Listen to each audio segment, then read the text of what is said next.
Welcome everyone. Today we are going to see about biopreservation. Introduction. As we all know that day-to-day life, the contamination and spoilage of food products by pathogen is a great concern. For controlling the contamination and spoilage, we are using chemical preservatives and also physical methods. But they have many drawbacks, so we are using biopreservation as an alternative method. Biopreservation means extension of shelf life and food safety by the use of natural or controlled microbiota and or their antimicrobial compounds. In biopreservation, we are using beneficial bacteria or the fermentation products. Various mode of action are organic acid production, a wide variety of small inhibitory molecules including hydrogen peroxide. Now we'll see about some examples of biopreservative agents. The well-known example is lactic acid bacteria. We all know that lactic acid bacteria plays a major role in fermentation. Second example is yeast, and third example bacteriophages. Coming to the lactic acid bacteria, it have the antagonistic properties and compete for nutrients, and their metabolites hydrogen peroxide and peptide bacteriosin production. Yeast, there will be a competition for nutrients and production and tolerance of high concentration of ethanol, synthesis of large class of antimicrobial compounds. Bacteriophages, these viruses which infect the bacteria and control some certain bacterial pathogens. So the well-known examples for biopreservatives are lactic acid bacteria, yeast and bacteriophages. Now we'll see about lactic acid bacteria in detail. It includes the genera Lactococcus, Streptococcus, Lactobacillus, Pediococcus, Leuconostoc and Enterococcus. It preserves the nutritional qualities of raw material through extended shelf life and the inhibition of spoilage and pathogenic bacteria in food products. Now we'll see about bacteriocins which are produced by lactic acid bacteria. Bacteriocins are ribosomally synthesized antibacterial peptides or proteins that either kill or inhibit the growth of closely related bacteria. Example for organism producing bacteriocin is Lactococcus lactis.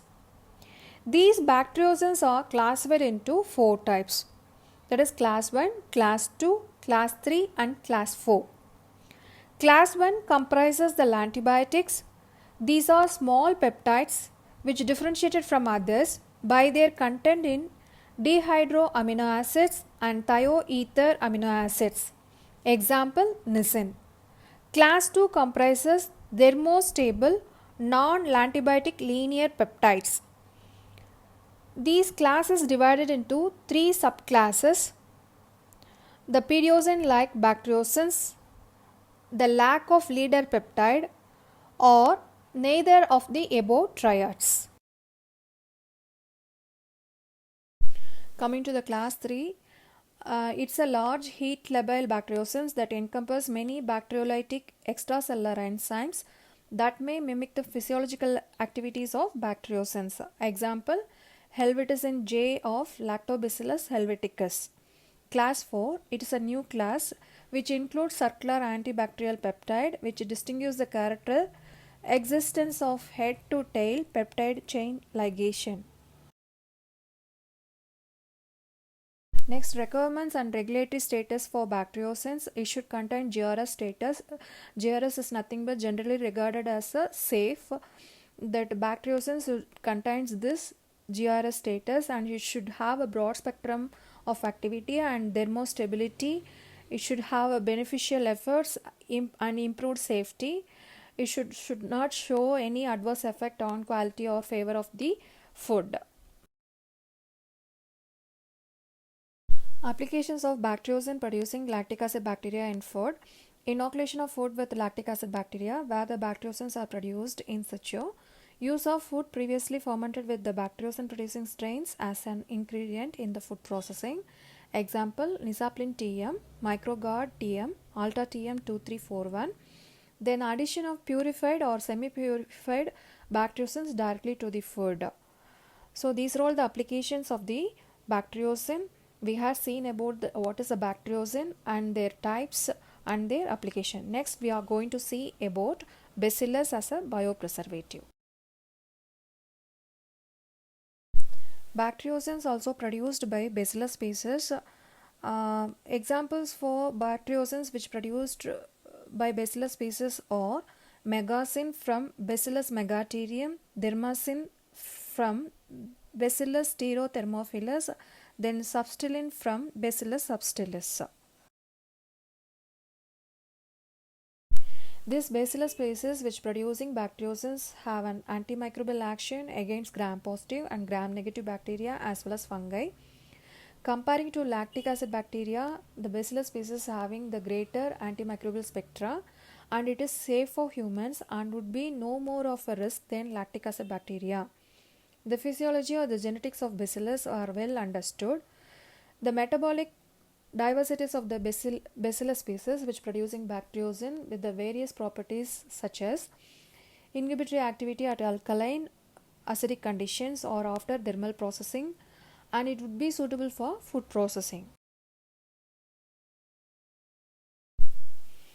Application of bacteriocin in food processing industry as a biopreservative. Meat biopreservation. Mostly the lactic acid bacteria is used in fermented meat products such as sausages and other ready to eat meat products. It will be used there as a probiotic, that is a beneficiary bacteria, to avoid the chemicals and other preservatives. Use of bacteriocins as a biopreservative in seafood storage by adding antimicrobials or by increasing the acidity of fish muscle. Example, the bacteriocins which can be used to inhibit the growth of Listeria monocytogenes in vacuum packed cold smoked salmon. Actually, less documented studies are available regarding the usage of bacteriocin in seafood. The selection of potential protective bacteria in seafood products are very challenging, and this lactic acid bacteria which remains the category that offers the highest potential. Applications in vegetable products. Nisin, which is a bacteriocin produced by Lactococcus lactis, used in tinned vegetables and fruit juices as a biopreservative. Pediocin, which is produced by Pediococcus, used in salad and fruit juice preservation. Enterocin AS48, which is produced by Enterococcus faecalis, used against Bacillus cereus in rice and vegetables, and also fruit juices against other pathogens like E. coli, Staphylococcus aureus, spoilage bacterium, that is Alicyclobacillus acidoteresticis. Then application of bacteriocin in dairy products. Nisin or nisin producing strains are used against Clostridium botulinum in cheese and against Listeria monocytogenes in cheese such as Camembert, Ricotta and Manchego, and Pediocin ACH in milk and cheddar, Munster cheeses against Listeria monocytogenes, Staphylococcus aureus and E. coli. And next bacteriocin lactocin 3147 against undesirable lactic acid bacteria, Listeria monocytogenes, Bacillus cereus in cheddar, cottage cheese and yogurt. Then enterocin AS48 used against Bacillus cereus, Staphylococcus aureus and Listeria monocytogenes in milk. Coming to the safety level of biopreservation, lactic acid bacteria and their bacteriocins have been consumed unintentionally for ages, laying down a long history of safe use. The natural microflora, that is lactic acid bacteria, which having the following factors: antimicrobial spectrum of inhibition, bactericidal mode of action, relative tolerance to processing condition, and lack of toxicity. It is used in industries as a biopreservative, and the evaluation was done in meat by USDA. So the biopreservation offers a potential to extend the storage life and also the food safety using this and antibacterial products. In this session we have seen about biopreservation topic. Under this topic we had covered bacteriocin, their types and their applications in various food industries. Hope you all got an idea about this biopreservation topic. Thank you all for listening with your patience. Thank you once again.